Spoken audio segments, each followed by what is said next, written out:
Police কিছু করবে না, পুলিশ দলদাসে পরিণত হয়েছে।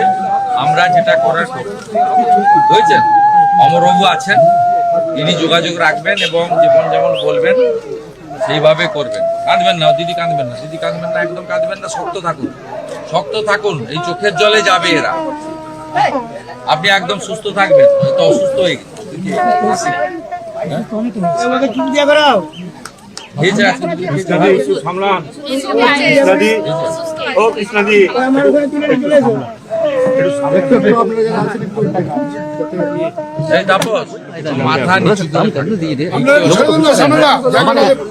এইরকম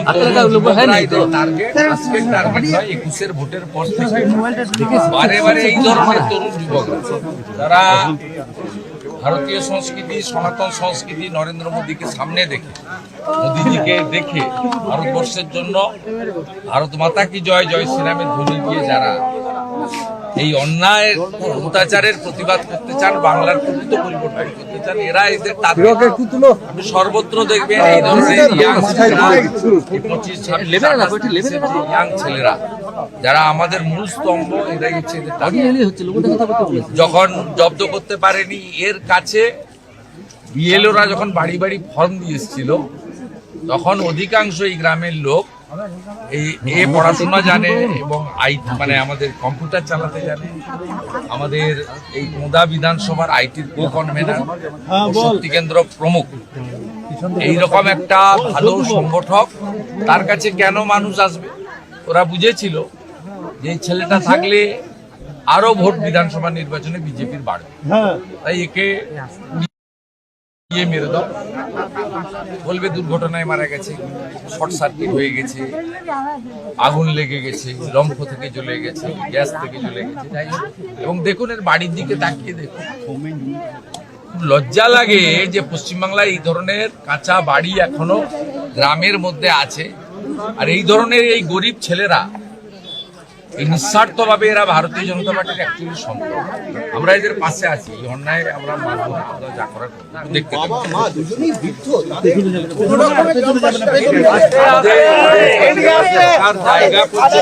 মায়ের আবেদন দেখলেন, মা একেবারে গ্রাম্য বধূ, তার আত্মচিৎকারটাই হচ্ছে আমি থাকবো।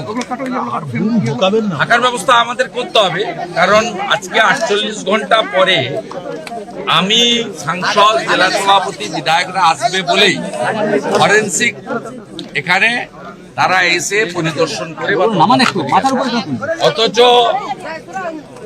মানে 22 তারিখে রাত্রি 2টোর সময় ভোরে আগুন লেগেছে। ওই দিন গত পরশুদিন সারাদিনের মধ্যে পুলিশের যে প্রাথমিক তদন্ত করার কথা, সেই তদন্ত করেনি।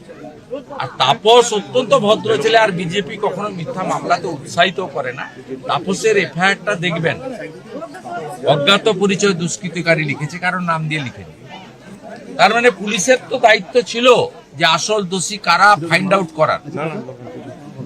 তাপস তো চাইলে এই গ্রামের যে 5টা 7টা বা আশেপাশের যে 5টা 7টা তৃণমূলের চোর আছে যারা একে ধমকাতো, তাদের নাম দিতে পারত, কিন্তু অনেস্টলি করেছে।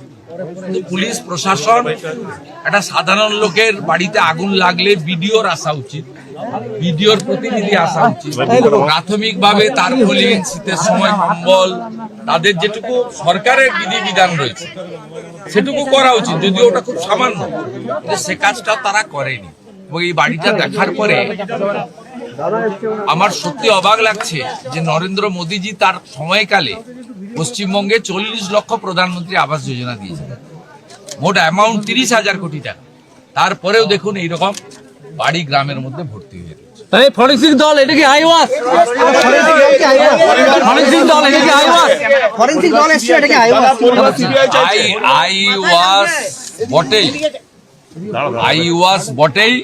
পুলিশ যদি তার রাজধর্ম পালন করত, ট্যাক্সের টাকায় বেতন পায়, ভারতীয় ন্যায় সংহিতা অনুযায়ী যদি এফআইআর পাওয়ার পরে কাজ করতো, তাহলে পরশুদিনই এসব কাজ করা উচিত ছিল। 22 তারিখ, আজকে 24 তারিখে দুপুরবেলা পর্যন্ত অপেক্ষা করতে হতো।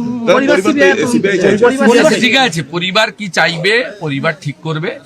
তাপস যেমন চাইবে, আমাদের জেলা সভাপতি তাপস বাবু, বিধায়ক অমর শাখা, সাংসদ সৌমিত্র খান, আমরা সবাই সেইভাবে তাকে সাহায্য। দাদা বিজেপি তৃণমূল দাবি করছে এটা বিজেপির গোষ্ঠী কন্দল। হ্যাঁ, বিজেপির গোষ্ঠী কন্দল বলে চালাচ্ছে তৃণমূল, কি বলবেন?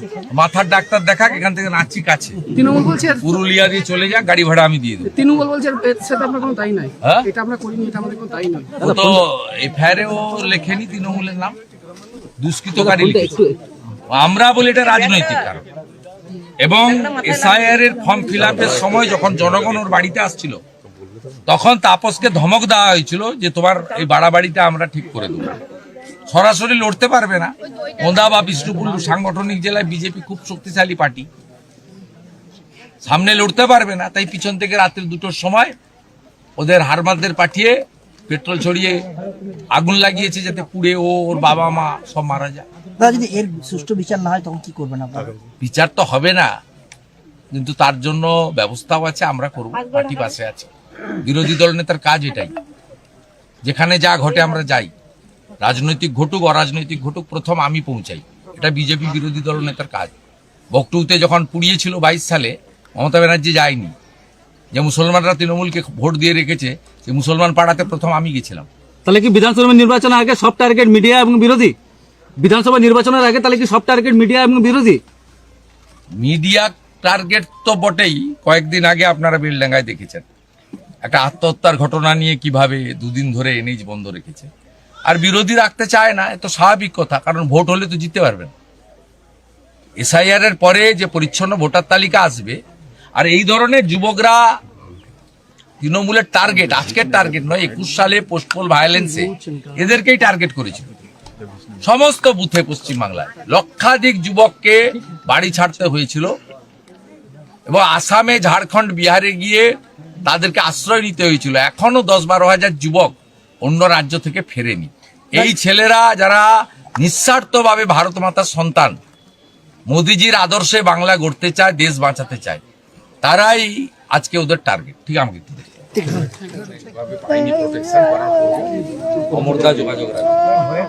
দিদি আপনি একটু কাঁদবেন না, শক্ত থাকুন, বিচার দিতে হবে, শাস্তি পাবেন। এই পুলিশ মন্ত্রী কিছু করবে না, নিশ্চিন্ত থাকতে পারেন। এই পুলিশ মন্ত্রীর এক চোখ বন্ধ থাকে, কিছু করবে না। তোমাকে যেগুলো বলে গেলাম সেগুলো ছেড়ে দিলে চলো, নিজের গাঁ হাত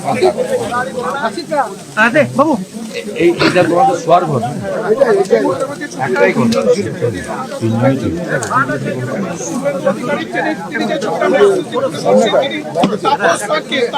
তুমি আগুন লেগেছে বুঝলি, তাপে আমি উঠে যাই ওখান থেকে দিয়ে চেঁচামেচি করতে, আমার পাড়ার লোক এসে আমাকে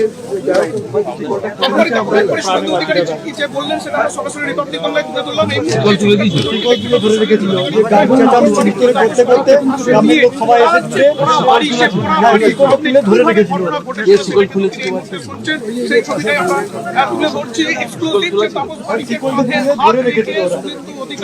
আমরা চেঁচামেচি জোর করে ওরা ওখান থেকে এক কাদা জড়ো হয়ে যায়, বুঝতে পারিনি তখন আমরা। আমাদের ভিডিও ভালো লাগলে লাইক এবং শেয়ার করুন। কমেন্ট সেকশনে গিয়ে জানান আপনাদের মতামত। আরও ভিডিও পেতে আমাদের চ্যানেল সাবস্ক্রাইব করুন এবং প্রতি মুহূর্তে খবরের আপডেট পেতে প্রেস করুন বেল আইকন।